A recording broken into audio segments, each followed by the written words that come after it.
Salamat sa pag-ibig mo, lagi kang nasa puso't isip ko at inaamin ko na namimiss kita, sa akin ito. Hi kaibigans! Welcome back to another podcast on Asian American Chika. So I am feeling so much better compared to last podcast. I actually went to get myself checked out. Obviously the doctors in here didn't really help me, even asked me why am I experiencing what I'm experiencing. But I will get that checked out tomorrow.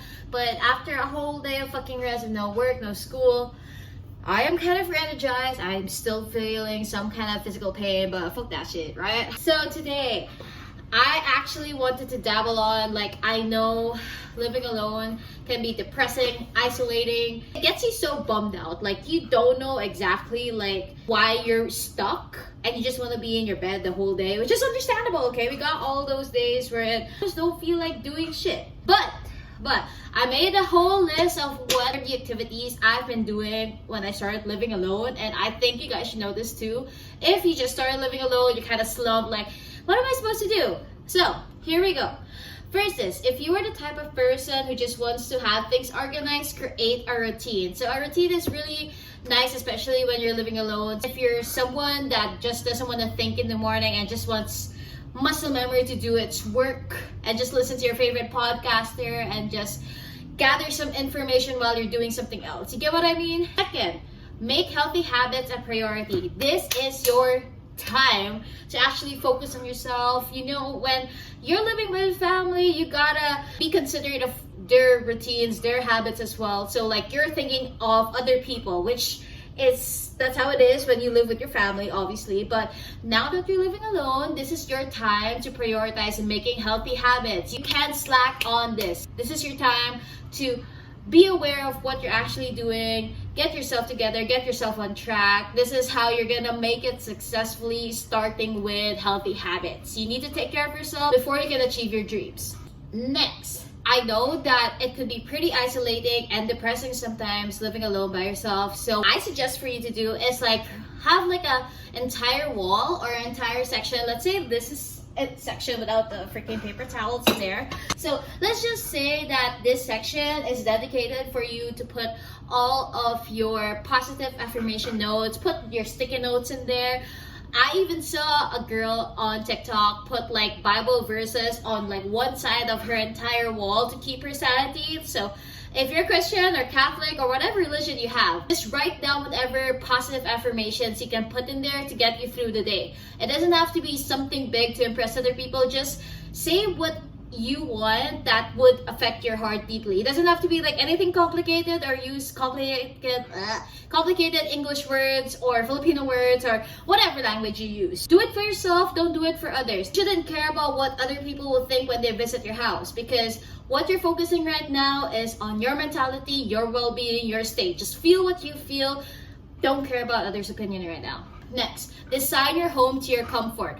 So, I did mention that living alone can be pretty isolating. You're gonna feel like you don't have anyone in the world with you. So what I took as an advice before when I started living in college, I had like freaking white blank walls. It felt like a mental hospital, honestly. Like white sheets. I know, stupid, why did I have white sheets? But I did put on white bed sheets, white pillow sheets, and the walls were white, so it felt like a freaking mental hospital, and that drove me insane. And one of my old friends, ex-friends actually, introduced to me as put pictures on my walls of my family, of my friends, people that are precious to me, people that I love, and all of those things. Yes, that is what I am doing right now that I'm living alone.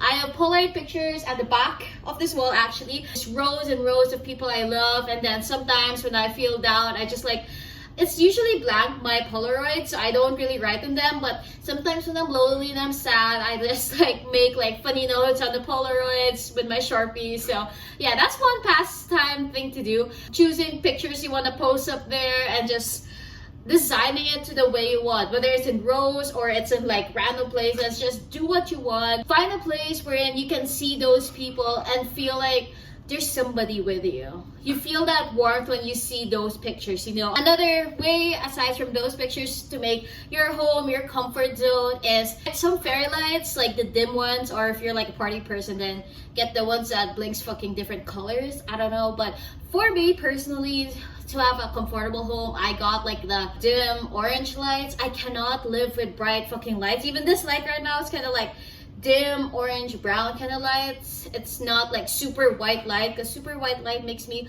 feel like it's a freaking mental hospital. It just drives me insane. I don't know, I think movies just put that picture in my mind that white bright lights equals mental hospital for some reason. I don't know why. Another thing, also put a lot of plushies in my bed. So, you know, living alone, you can sometimes miss the warmth of another person, and honestly, I do miss the warmth of another person, and it can't be helped, you know. So if you don't have a partner, or you don't plan to have a partner, or you keep that thing sacred wherein you don't want anyone in your bed unless they're married to you, then one thing you can do is have lots of plushies around you. You could also have like that, I forgot the term, electric blanket, electric warming blanket. I don't know the fucking term, but plushies and warming blankets are an ideal thing. Makes you feel like you're with somebody and you're surrounded by plushies. I mean, who would not love that? I have tons of plushies. Actually, okay,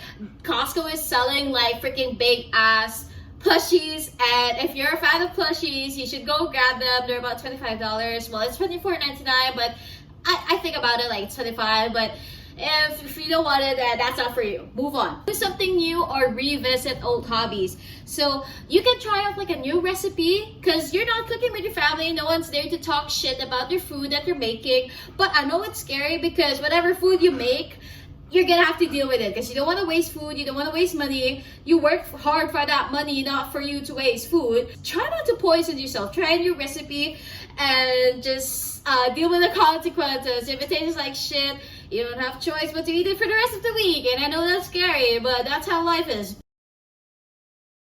Sorry if the angle is kind of different than earlier, because my phone did not have storage anymore, so I had to like delete a lot of things quickly, because I didn't want to ruin my vibe, so I want to keep up with it. Another thing is attending like a Zoom seminar. Like, there are free ones. If you're in college, you should check out your resources, because there's times that there are events that are just like free Zoom sessions about certain topics. It could be about financial wellness, taking care of yourself, time management, another major like nutrition major, for example.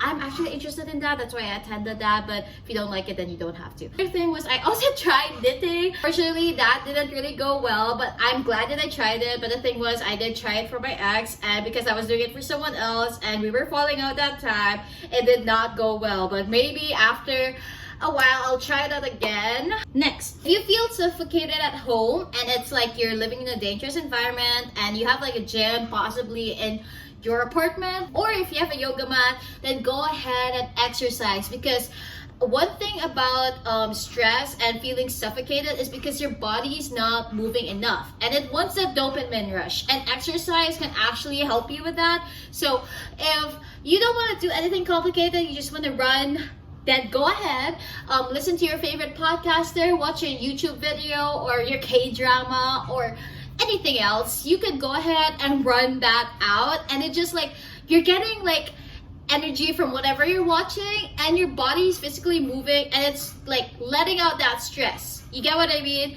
It's like, whew, it feels so much better. So just stretch your body, exercise if you're feeling that suffocated at home and you can't really go outside and enjoy the sun and run, because the fucking world is dangerous. So yeah, that's one thing to do if you feel suffocated and you're not really in a safe place. But don't let danger stop you. So do something inside, or if you have a fitness room, do it there. Oh my god. Okay, next. One thing is to get a companion for this. So by companion, I don't necessarily mean human, but it can also be a pet. But if you can't afford a pet, then one thing you can do is like get flowers or get a plant to take care of. That would help you feel like you have a purpose, you have someone to take care of, something to take care of, something that's precious to you, something to come home to, so that you don't feel so much lonely. It's like your purpose is to be with them, and if you're not there, then your flowers are gonna die, your plants are gonna die, and you don't want that to happen. So it gives you like a little sense of purpose going on in there, something to look forward to every time you come home from work or from school.